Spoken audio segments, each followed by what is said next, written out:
तो फ्रेंड्स, आज मैं आपको श्रुति सम भिन्नार्थक शब्द बता रहा हूँ। श्रुति सम का मतलब है जो सुनने में तो हमें एक जैसे सुनाई देते हो, लेकिन उनका मीनिंग अलग अलग हो, ऐसे शब्द। और इसे इंग्लिश में हम बोलते हैं होमोनिम्स। तो जो शब्द सुनने में एक जैसे लगते हैं किंतु उनके अर्थ में भिन्नता होती है, उन्हें हम सम ध्वनि भिन्नार्थक अथवा श्रुति सम भिन्नार्थक शब्द कहा जाता है। ठीक है, अब देखो, जैसे पहला वाला मैंने लिखा अंश। अगर आप ठीक से पढ़ोगे ना तो कर पाओ। अंश मतलब भाग, और अंश ये में स है, अंश मतलब कंधा।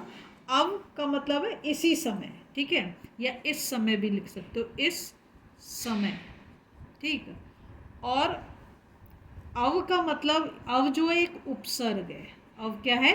एक उपसर्ग है। ठीक है, फिर नेक्स्ट है अंगना। अंगना का मतलब होता है स्त्री, मतलब फीमेल। और ये है अंगना मतलब घर का आंगन, घर का आंगन।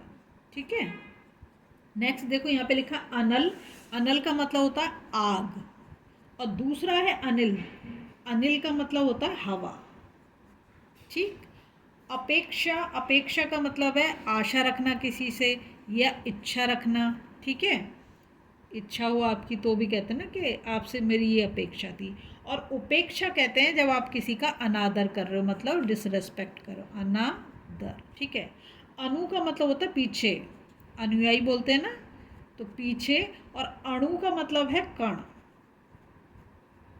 फिर है अवधि। अवधि का मतलब है निश्चित समय। जैसे आपका एक पीरियड जो है स्कूल में कितने उसका होता है, 45 मिनट्स या 40 मिनट्स का है ना, तो वो अवधि है, मतलब निश्चित समय। और अवधि जो है ये एक भाषा है, अवध प्रदेश की भाषा को हम अवधि बोलते हैं। निश्चित समय है, निश्चय लिख दिया मैंने। ठीक है, फिर है अर्ध्य। अर्ध्य का मतलब है पूजनीय, पूजनीय। ठीक है, और अर्ध का मतलब है आधा। समझे? ये ध से धनुष है। फिर लिखा है मैंने अभिहित। अभिहित का मतलब होता है कथित, मतलब जो कहा गया है, कथित। ठीक है, और अविहित का मतलब है अनुचित, जो गलत है। ठीक है, अनुचित। नेक्स्ट मैंने लिया है अविलंब। अविलंब का मतलब जल्दी, बिना विलंब के। और अवलंब। अवलंब का मतलब होता है सहारा। ठीक है, सहारा लिख सकते हो या फिर आसरा भी लिख सकते हो। ठीक, नेक्स्ट है अणी। अणी का मतलब होता है लोहे की नोक, लोहे की नोक। ठीक है, और अनी का मतलब होता है सेना। नेक्स्ट है आसन। आसन का मतलब होता है निकट, मतलब पास में। ठीक है, और आसन। आसन जो हम जब पूजा करते हैं तो आसन लगा के बैठते हैं ना, तो बैठने की वस्तु आसन डालते हैं ना, क्यों पूजा करते समय, वैसे तो बैठते नहीं है। आदि। आदि का मतलब होता है आरंभ, मतलब किसी चीज़ की शुरुआत, आरंभ।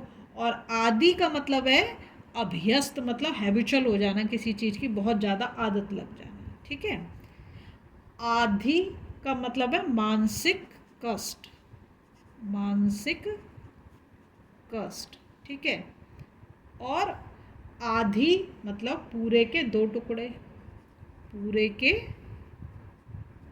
सॉरी पूरे के दो टुकड़े। ठीक, नेक्स्ट है आहुत। आहुत का मतलब है यज्ञ में दिया गया। आहुति चढ़ाते हैं ना जब यज्ञ होता है, तो यज्ञ में दिया गया,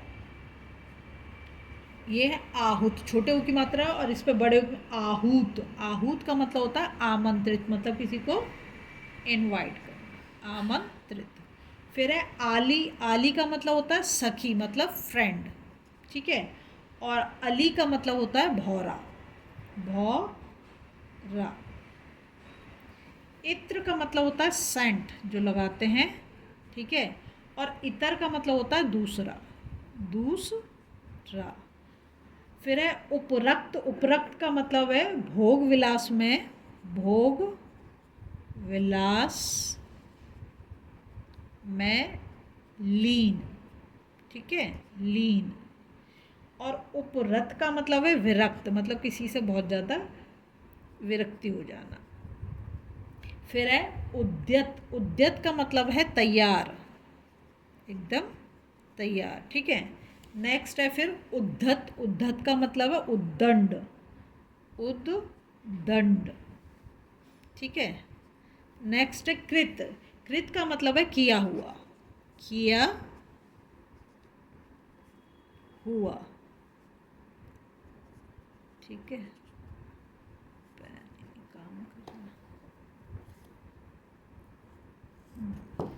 किया हुआ, क्या हो गया, चलो इसको किया हुआ। नेक्स्ट है फिर कृत हो गया हमारा क्रीत। क्रीत का मतलब है खरीदा हुआ, खरीदा हुआ। अगर आपको वीडियो पसंद आ रही है प्लीज़ लाइक शेयर सब्सक्राइब कर दीजिए, और इसका मैं और भी पार्ट लेके आऊँगी, 2-3 पार्ट लेके आऊँगी। ठीक है।